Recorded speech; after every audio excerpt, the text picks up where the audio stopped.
Hey, thanks for joining me today. I want to show you a really pretty little flower blossom that would be great for, say, the top of a pedophore. I know a lot of people are really making pedophores for baby showers, bridal showers. This is something that you can do ahead of time, let them dry, and it's going to be a great little touch to make it a really beautiful pedophore.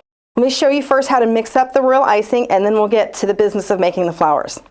First, I want to show you how to mix up the royal icing mix. So what's in this bowl is a royal icing mix that really you just have to add water to. And what I like about our royal icing mix is that you can mix up just a little bit. You don't have to do an entire batch. So here I've got measured out 3/4 of a cup. I'm just going to put this in a bowl. You can do as little as a couple of tablespoons. That's fine. So what I like to do is I kind of start with just a half a teaspoon and I'll work up from there. Because you can do as thick or as thin as you want to. This would obviously not be thin enough. It's just powdered, but you're just going to keep adding a half a teaspoon at a time until you like it. I'll go ahead and add some yellow color in here so you can see our texture a little bit better. Okay? So that's going to be mixed into the water. And then you're just going to keep mixing and adding a half a teaspoon of water at a time until you have the proper consistency. So what's great about this is that you can use it for royal icing, or you can use it for color flow. So they're basically the same thing, except that color flow is a little bit thinner. It's kind of the consistency of honey. So I'm going to show you first how thick I like the royal icing. Some people like it a little thicker than others, just depending on what you're using for. What you're going to do here is you're going to start paddling it, which basically means you're just going to move your spoon back and forth to make sure there's no lumps in there. It's a little thicker still than I would like, so I'm going to add another half a teaspoon, and we're almost there. And you're just going to continue to mix that. And I think once we get this fully incorporated, this is going to be a proper thickness for the royal icing. So here you see that there's lumps in there. Definitely don't stop there, okay? You want to paddle it, okay? And that's just smearing it with a flat side to get all of those lumps out. So this is going to be a soft royal icing right here. So what's great is maybe I went too far with adding water. You can always go back and add like another teaspoon or two of the royal icing mix, and you're not losing the drying capacity of the meringue powder that's in there. So what I'm going to do is go ahead and take this down to a color flow mixture. I've pretty much paddled this as much as I feel like it's nice and smooth, so there's not lumps in there.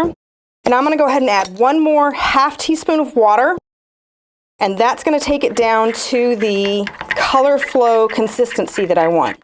And how you know that you've got that right is it's kind of like honey. When I pull the icing up, it's going to hold its shape. See that ripple on there for just a couple of seconds? And then it's going to disappear. So that's the consistency that you're looking for in color flow icing. Okay, so I've got my royal icing mix mixed up. I'm going to use the purple here.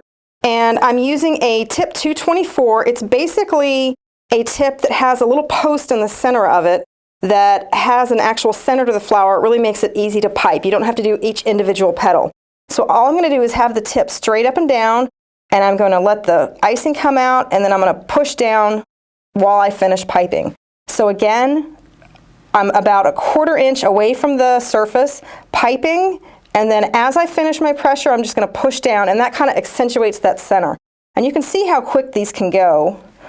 And you can make like 100 of these at a time and just let them dry, and then you can just keep them in an airtight container until you're ready for them. Now I'm going to do a little bit of a center. This has, always keep like a little damp paintbrush with me to keep this point off, but just a little tiny dot in the center. You can do this any color you want.